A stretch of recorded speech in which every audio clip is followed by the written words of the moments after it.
Coordinator here at Pt1, and I'm also a motivational speaker, a life coach, and a trainer. And I go by the tagline, TalkManTalk, speaking to inspire. So, Ramon, from our retention department, we talk often, and he asked if I would come and share some information with you guys, and of course I gladly accepted that. One thing I want to share with you, man, I want to commend you all for making a decision to do something different. This is not an easy decision. You know what? 9 years ago, I was in the same position. Different situation. I needed change. We all in here because we didn't really like where we were at. And don't nobody want to go to school. But in order to get where we want to get, we had to make a decision to do something different.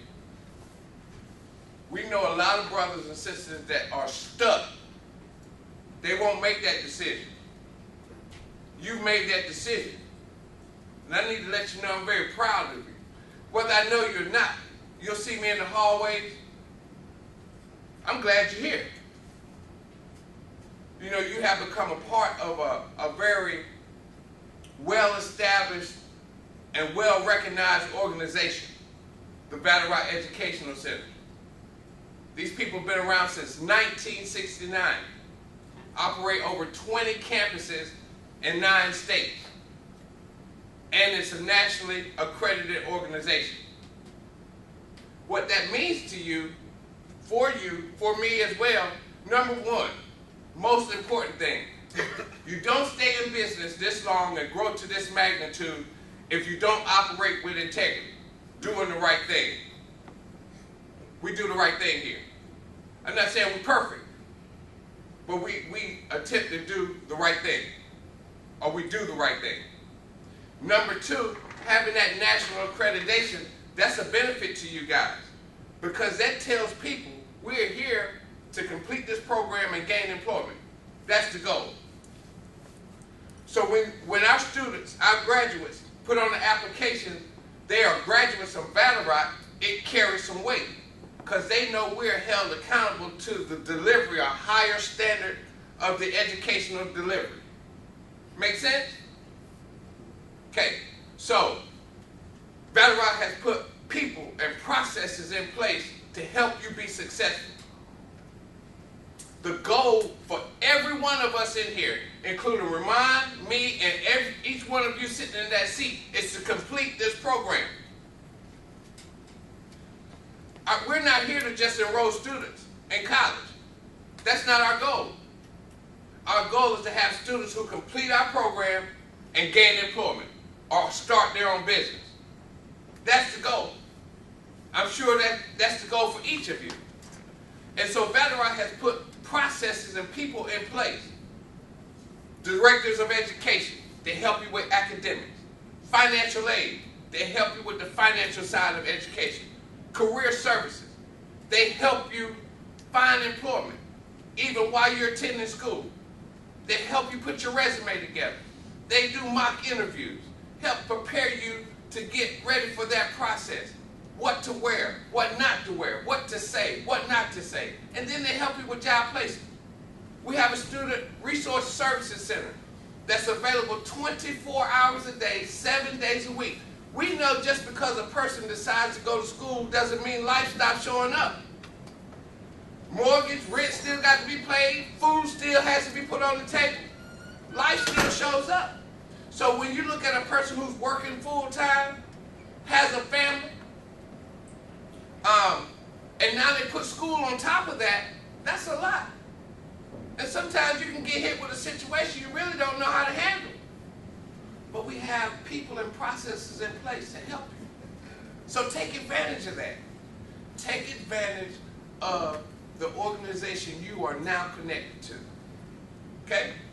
So today I want to talk about a very powerful principle that helped me go from a state of homelessness, hopeless, and penniless. At 40 years old, man, I found myself homeless. Had been in the military, had worked in corporate America, but I made some bad decisions. And I needed to do something different. I needed to change, man. I wasn't happy. See, contrary to popular belief, freedom doesn't come about by just letting it all hang out, doing what we want to do. I'll give you an example. I did what I wanted to do. I didn't care what nobody said, and I found myself in a homeless shelter. And they told me when to come in, when to go to bed, when to get up, when to eat. That ain't freedom. Now, I make a decision to get up, come to work every day. I get a paycheck. I go home when I want to go home. I go to the refrigerator when I want to. That's freedom. Okay? So, one of the things I learned and I practice it, look, the goal is to make progress. None of us in here are perfect. I'm sure not perfect. But as long as we can make some progress, look, we all know there's some boys and some sisters on the block. They going backwards fast. You made a decision not to be on that path. And we want to help you. Just receive the help. Take the suggestions, put the effort and commitment there, and you'll be successful.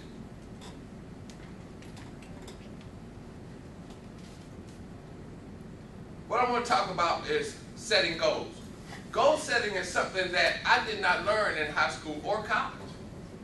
I really didn't understand. I had heard about it, but I really didn't understand the mechanics of it. So I'm kind of going to go through and show you, some goal setting techniques and some principles that I learned to change my life. I ride by the homeless shelter today. I may go in there and speak, but I don't have to stay there. Because I learned how to implement these processes. Okay? Next. First thing we must realize, look, everything counts. We can't take anything for granted. Everything we do, every decision we make, every thought we entertain has a direction that's going to help us achieve our goal or take us away from our goal. Everything. You got to understand that everything counts. There are no insignificant choices. Everything counts. Okay? I met this man here, Gary Ryan Blair, when I was working at IBM, and he introduced me to this simple but powerful philosophy: everything counts. He's one of my mentors today. I have 5. See, my best thinking, my very best thinking and planning landed me in a homeless shelter. I'm not trying to depend on that today. So when I have to make a major decision, I run it by some folks. I understand that. I don't want to go back. I'm not going back. So I have some people in my life who I can trust, who are where they are where I want to be. See, being successful is not rocket science. It's not rocket science. All I have to do is find somebody that's successful in whatever it is I'm trying to do and do what they do. Simple. Here are weapons, we call them weapons of mass production. Words, thoughts, and actions. Let me tell you something. We all operate on the same principle. Like an automobile. You can put it in a different wrapper, a Ford Pinto, a Corvette, a Maserati. They all have an engine, a transmission, and an electrical system.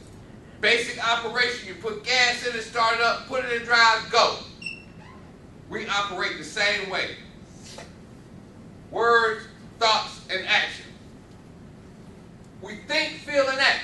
That's the operation of a human being. We think, feel, and act. Everything that we see in life starts out in its incubation period as a thought. Before we do anything, we thought about it, consciously or unconsciously. Words. Words determine how we think. See, let me ask you a question. Do you think there's anybody on this planet can plant an apple seed and get an orange tree? Mm-mm. Anybody? No. Donald Trump, Oprah Winfrey, No. Tyler Perry? No. Not gonna happen. No. It is the same with words. See, here's one of the powerful principles that I learned. Words can move us from laughter to tears and back again in minutes. Go ahead.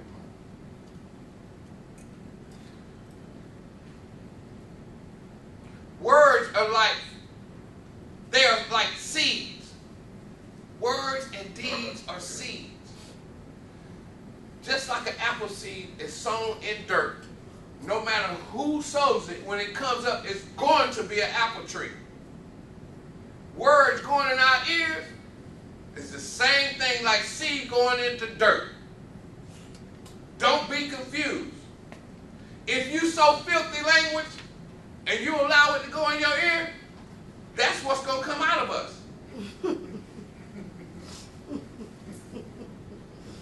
And it's our responsibility. I don't really hang out with too many people who use filthy language. I don't want those seeds sown in me. You know, when I was growing up, they called them bad words. Well, now I understand why.